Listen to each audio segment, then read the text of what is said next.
Rick Stivers with Young Martin's Reels. Today's project is a Penn Pursuit IV, 4,000 size, and this was a reel in a bag project Mario sent me. This reel suffered catastrophic failure on catching a 31-inch redfish, and I've never seen this happen before, and I've been speculating as to what I think could be the cause.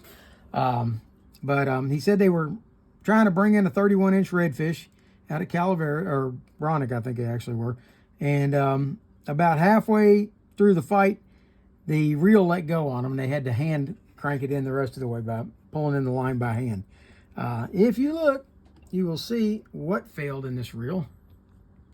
Okay. The pinion snapped off. There you go. You can see it right there. All right. I have never seen a pinion gear shear off like that before. Not ever. And we were discussing what could have happened. Also, in doing that, then the pinion gear got jammed over into this gear, the main gear, and it chewed it up too. Yeah, it looks pretty rough. So, what this reel is going to need is a new pinion gear and main gear set. And I'm going to go ahead and be getting one on order. But what I've been doing was going through this reel and trying to make sure that I have everything. When you get a reel in a bag project, it's a good idea to go through and make sure that you have everything that you need to put it back together. And I do, all the way down to one thing. I am missing the drag knob. It's not in the bag. Mario, I don't know where it is. A new one only costs $2.65 though, so rather than sitting around fretting on it, and I can't even off check it without one, I'm going to go ahead and order one to go in it. So we're going to see if we can't get this reel back up and running. I'm going to order the part. It does have a couple of these shim washers got chewed up a little bit. This one here, you can see where the teeth bit into it. And this one here was totally deformed. I tried to hammer it out, but it's never going to function properly. So we're going to be taking that one back off and replacing it as well.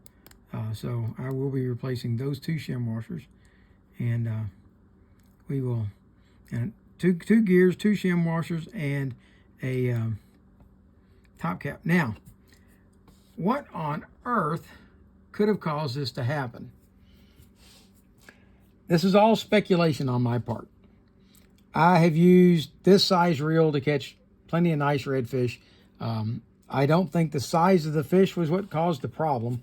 I believe what caused the problem was that the drag knob was tightened down too tight. This thing has a really nice set of drag washers in it. I'll show them to you. And I think what happened, there they are. Okay.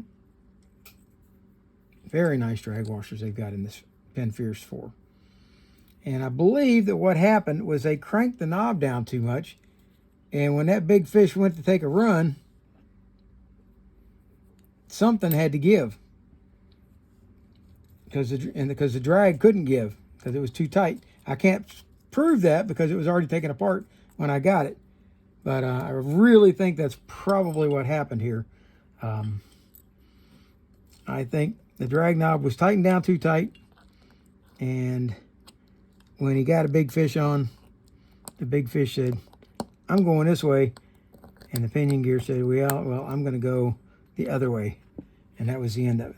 Okay, so I've got to order this pinion gear, two shims, and a main gear for this, and we'll be putting this one back together and getting it back out there. Now, at what point does it become economically infeasible to rebuild this? Well, if it got a whole lot worse than this, it probably wouldn't be feasible to do it. But we're still going to probably be in for about $20 for everything, including the shipping, to get all the parts in here for. So, and as a matter of fact, I don't know where it went, but Mario sent me a $20 bill, but it ain't here no more. So, it might have fallen in my trash can for all I know. Oh, there it is. Yay, there's my $20 bill. Thank you, Mario. We'll invest that in getting this reel up and going.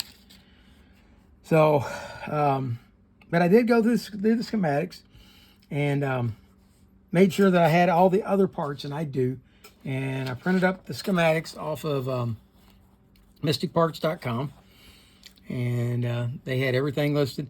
And of course, I've gone through everything, made sure I had every single part that I need. And I'm going to replace 19, 8B, and 98W. Those are the ones I need to replace. And, of course, 52, which is the drag knob. Unless I hear from Mario saying he's got it. But I need it in order just to test the reel to make sure I've got it together, functioning properly. So I'm going to go ahead and order it anyway. But for now, that's what we've got. I'm going to finish taking this apart, making sure before I order parts that there's nothing inside here, no chips or anything that are going to cause this to bind up. It all looks pretty good from what I can see. But I'll be ordering some parts today, and probably within the next 2 weeks we should have the parts to put this back together. So for now, that's Rick Stivers with Young Martin's Reels, signing out.